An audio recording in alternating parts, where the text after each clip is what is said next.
Allow me to explain 5 of the bloodiest revolutions from around the world. Starting at number 5, and it might come as a surprise for you to see it come up so early. France, in the 1790s, was facing a great deal of inequality, with the monarchy, nobility, church, and middle class holding the majority of the wealth.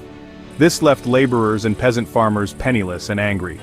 As a result, political change was stirring, with the most radical group led by Maximilien Robespierre and Marat. Losing his grip on the country, King Louis XVI and his wife Marie let them eat cake. Antoinette attempted to flee.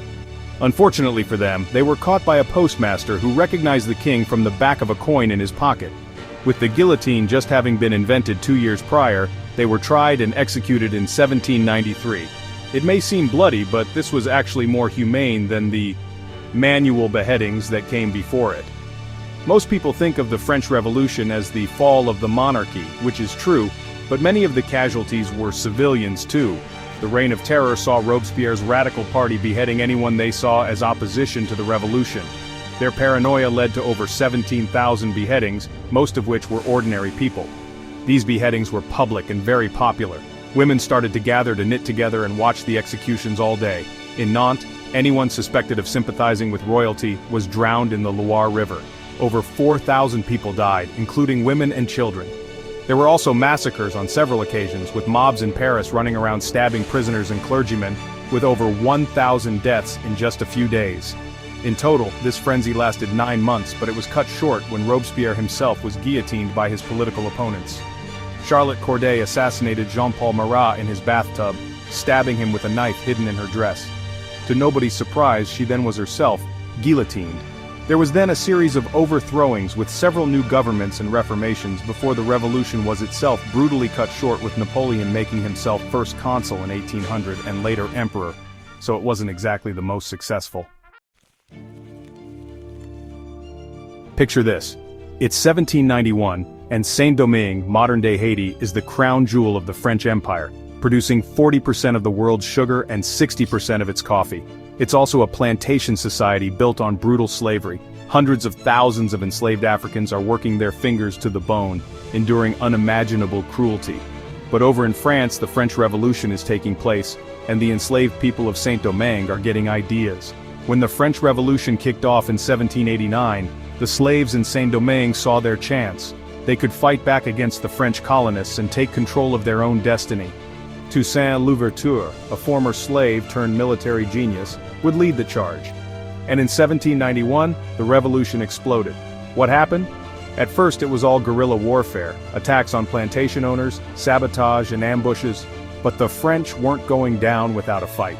And soon, Napoleon sent troops to crush the revolt and reinstate slavery. Unfortunately for him, the Haitians had some tricks up their sleeves.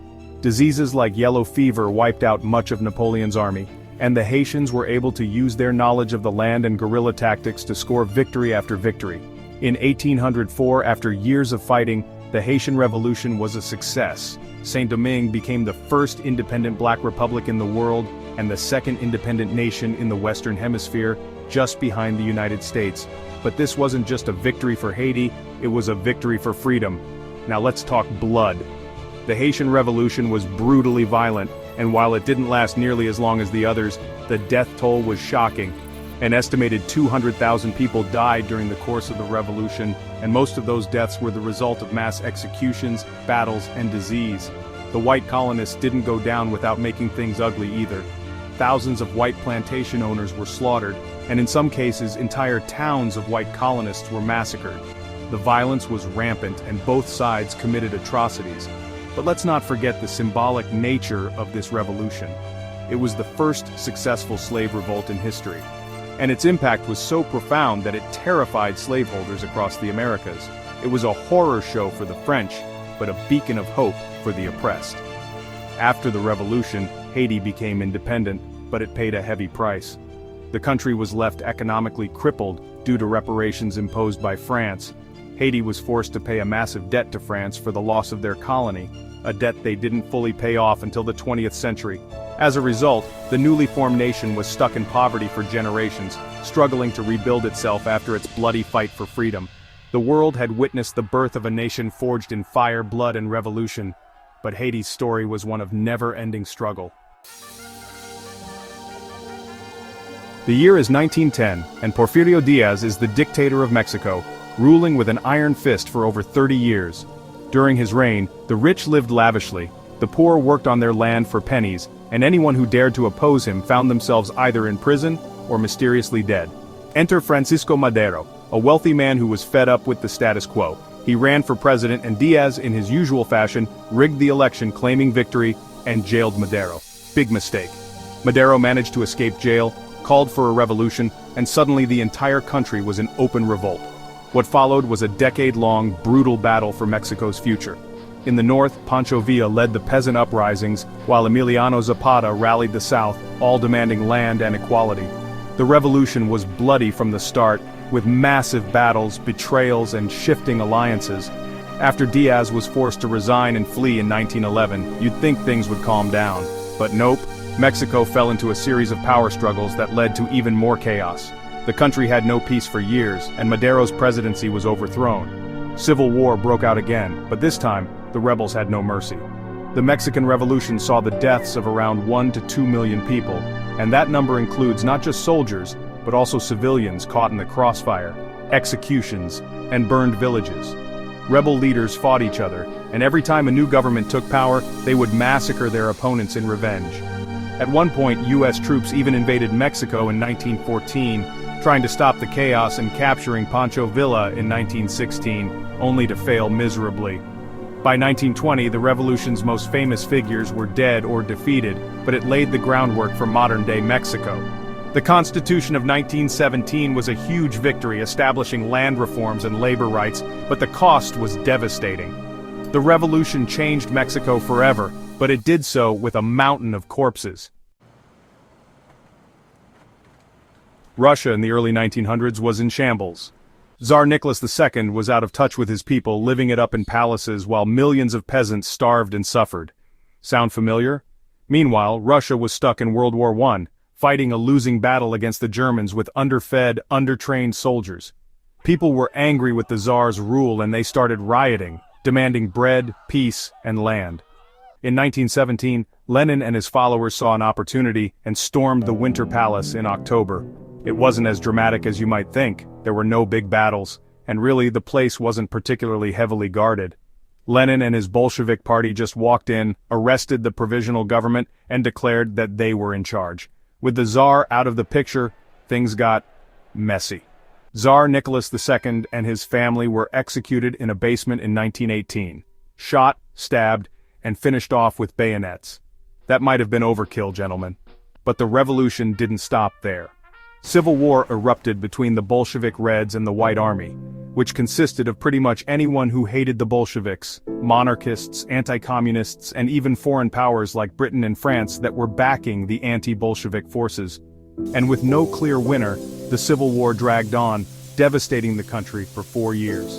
The Russian Civil War resulted in the deaths of an estimated 7 to 10 million people, most of them civilians. The Red Terror saw thousands of suspected counter-revolutionaries shot, drowned, or shipped off to forced labor camps, which were the early precursors to the gulags that would haunt Soviet Russia for decades. Whole villages were destroyed, the economy collapsed, and famine spread throughout the land. The Bolsheviks also executed their rivals, and mass executions became the norm. It wasn't a civil war, it was a bloodbath. Bolshevik sailors from the Black Sea Fleet killed some 300 victims at Yevpatoria by breaking their limbs and throwing them from the steamship Romania. Bolshevik civilians threw officers into blast furnaces in metal factories and even steam engines in locomotives. The Bolsheviks eventually won, and Lenin consolidated his power. But his death in 1924 set the stage for Joseph Stalin to take over, ushering in even more terror, purges, and a brutal dictatorship that would last for decades. The revolution succeeded in overthrowing the Tsar, but it replaced one nightmare with another. Okay, you've made it. The bloodiest revolution in history, the Taiping Rebellion. Let's break it down. It's the mid-1800s and China is in turmoil. The Qing dynasty, already struggling with internal corruption and external threats, is weakened by famine, rebellions, and foreign invasions. Into this chaos steps Hong Xiuquan, a man who believes he is the younger brother of Jesus Christ, and that he has been sent to overthrow the Qing. Hong and his followers launch a massive rebellion in the southern part of China, calling it the Taiping Heavenly Kingdom. They wanted to abolish the Qing dynasty, end corruption, and create a new heavenly world. Hong's army, the Taiping, grew rapidly, attracting millions of disillusioned peasants who were desperate for a better life. The Taiping captured large portions of southern China and waged unrelenting war against the Qing. Cities were sacked, and the battlefield was littered with devastation. The Taiping wanted not just military victory but complete societal change, and their methods were often terrifying and brutal. The Qing dynasty, after initial hesitation, fought back fiercely, and foreign powers like Britain and France were pulled in to help preserve their trade interests in China. But no one was prepared for the level of violence that ensued. When it was all over, an estimated 20 to 30 million people were dead. The Taiping Rebellion was a slaughter on a scale that was practically unimaginable. Entire cities were razed to the ground, and mass executions were common. It wasn't just soldiers who died. Civilians, men, women, and children were slaughtered indiscriminately. The rebellion ultimately failed, but the impact on China was profound. The Qing dynasty was severely weakened, and the dynasty itself collapsed in the early 20th century. This was my first video, so it would mean a lot if you hit like and subscribed. More will be coming very soon. Thank you for watching.